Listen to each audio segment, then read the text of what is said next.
अगर यहाँ पर कोई भूत है तो सामने आए। Show me yourself.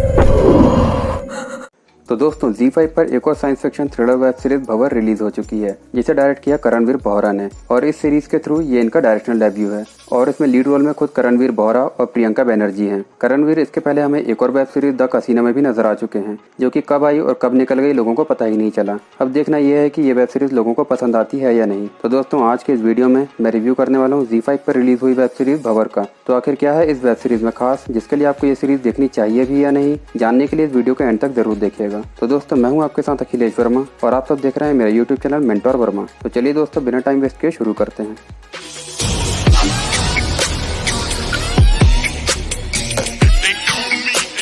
तो दोस्तों ये कहानी है दो हस्बैंड वाइफ रणवीर और कनिका की, जिसमें रणवीर का कैरेक्टर प्ले किया है करणवीर बोहरा ने और कनिका का कैरेक्टर प्ले किया है प्रिया बैनर्जी ने, जो कि एक बैंक से पैसा खाकर भागे हैं और अब कुछ दिन के लिए अंडरग्राउंड होकर रहना चाहते हैं ताकि वो पुलिस से बच सकें।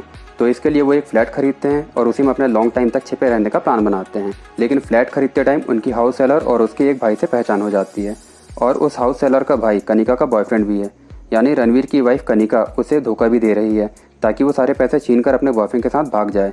लेकिन तभी अचानक उनके घर में कुछ अजीब सी चीज़ें होने लगती हैं और फिर उन्हें पता चलता है कि वो दोनों टाइम ट्रेवल करके 6 महीने आगे आ चुके हैं और पास में उनका मर्डर भी हो चुका है। और उसी घर में उन्हीं के दो भूत भी रह रहे हैं, जो कि उन दोनों की मदद भी करना चाहते हैं ताकि वो पता कर पाएँ कि वो किस टाइम में फंसे हुए हैं और उनका मर्डर किसने किया था। तो अब क्या रणवीर और कनिका इस टाइम के भंवर से निकलकर खुद को बचा पाएंगे और क्या वो दोनों अपने खूनी का पता लगा पाएंगे? ये जानने के लिए तो आपको ये वेब सीरीज ही देखनी होगी, जो कि Z5 पर अवेलेबल है।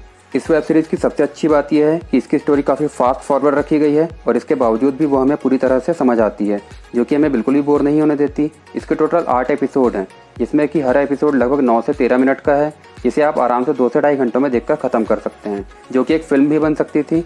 लेकिन इसे एक वेब सीरीज़ बनाया गया है। इसके पीछे क्या रीज़न है ये तो इसके मेकर्स ही बता सकते हैं। भले ही टाइम ट्रेवल का कॉन्सेप्ट पुराना होने लगा हो, लेकिन अगर इसके साथ कुछ नया किया जाए तो ये ऑडियंस को बहुत ही पसंद आता है और यही इस सीरीज़ में किया गया है। टाइम ट्रेवल के साथ थोड़ा हॉरर और सस्पेंस, तीनों का कॉम्बिनेशन बढ़िया है। ये सीरीज़ शुरुआत से ही हमें बांध कर रखती है, क्योंकि ये बाकी हॉरर मूवीज़ और वेब सीरीज़ की तरह नहीं है कि शुरू के 3-4 एपिसोड भूत की प्रेजेंस दिखाने में लगा दिए गए हों और फिर एंड में जाकर जंतर मंतर करके भूत से छुटकारा पा लिया गया हो। इस वेब सीरीज़ को कोरोना के टाइम पर ही शूट किया गया है, तो ऑब्वियस सी बात है कि कम से कम कास्ट और क्रू होना चाहिए, जो कि इस वेब सीरीज़ में पूरी तरह से फॉलो किया गया है। इस 8 एपिसोड की वेब सीरीज़ में सिर्फ और सिर्फ 5 एक्टर्स हैं और इनके अलावा एक टीवी न्यूज़ एंकर का कैरेक्टर और एक डॉक्टर का कैरेक्टर, जो कि सिर्फ 10-10 सेकंड के लिए हमें दिखाए जाते हैं। इसके बावजूद भी हमें कहीं ये नहीं लगता कि थोड़े और कैरेक्टर्स ऐड किए जाने थे, यानी कि कम कैरेक्टर्स होने के बावजूद भी बहुत ही अच्छे तरीके से डायरेक्शन किया गया है ताकि ऑडियंस पूरी तरह से एंटरटेन हो सके। और इस सीरीज़ का BGM बहुत ही ज़बरदस्त है और इसमें एक भी गाने नहीं है और इसकी एंडिंग को थोड़ा सस्पेंस में डाला गया है, जिससे लगता है कि इसका सीज़न 2 भी आएगा, जो कि मुझे भी लगता है कि आना चाहिए। पूरी सीरीज़ में सिर्फ और सिर्फ लीड एक्टर्स करणवीर बोहरा और प्रिया बैनर्जी की एक्टिंग ठीक ठाक है और इनके अलावा बाकी कैरेक्टर्स की एक्टिंग बहुत ही घटिया है। पता नहीं उन्हें इस सीरीज़ में क्या देखकर कास्ट किया गया है, क्योंकि वो जब भी स्क्रीन पर आते हैं तो ऐसा लगता है कि वो अपना डायलॉग ही भूल गए हों। इतनी जानलेवा एक्टिंग तो जानवी कपूर और अर्जुन कपूर भी नहीं कर पाते और इसी बात को मैं इस सीरीज़ का सबसे बड़ा ड्रॉबैक मानता हूँ। और वैसे तो सीरीज़ देखते टाइम हमें कुछ ज़्यादा नए कैरेक्टर्स की नीड नहीं लगती है, लेकिन शायद अगर कुछ नए कैरेक्टर्स ऐड किए जाते हैं तो शायद ज़्यादा कुछ अच्छा हो सकता था, जो कि अगर इसका सेकंड सीजन आता है तो इसके मेकर्स को ये बात सुधार लेनी चाहिए। इस सीरीज़ के हर कैरेक्टर को दिए गए डायलॉग बहुत ही ज़्यादा वीक हैं, हमें कहीं से कहीं तक कुछ नया और इंटरेस्टिंग सुनने को नहीं मिलता है और कुछ सीन्स में थोड़ी छोटी छोटी मिस्टेक्स की गई हैं, जो कि मैंने नोटिस की हैं। पहली तो ये कि रणवीर और कनिका भूतों का पता लगाने के लिए इंटरनेट का सहारा लेते हैं और वो तरीका बहुत ही आसानी से काम भी कर जाता है, जिससे कि थोड़ा इंटरेस्टिंग बनाया जा सकता था।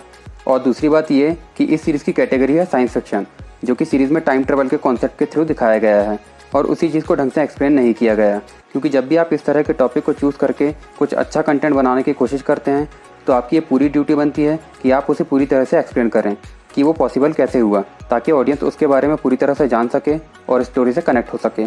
और इसी बात पर यह सीरीज़ फेल होती है। बस एक सीन के सिर्फ 10 से 15 सेकंड में हमें रणवीर के कैरेक्टर के थ्रू ये बता दिया जाता है कि अगर किसी चीज़ की स्पीड सनलाइट की स्पीड से ज़्यादा हो तो टाइम ट्रेवल पॉसिबल हो सकता है। लेकिन ये उन्होंने कैसे किया, वो भी बस एक छोटे से विंड मिल के मॉडल से?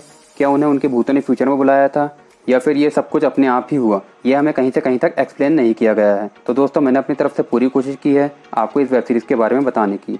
तो अब बात कर लें कि आपको ये वेब सीरीज़ देखनी चाहिए या नहीं। तो मेरे हिसाब से आप इसे बिल्कुल देख सकते हैं, क्योंकि ये एक बढ़िया time pass mini web series है, जिसे देखने के बाद आपको ये बिल्कुल नहीं लगेगा कि आपने अपना टाइम किसी गलत जगह इन्वेस्ट किया है।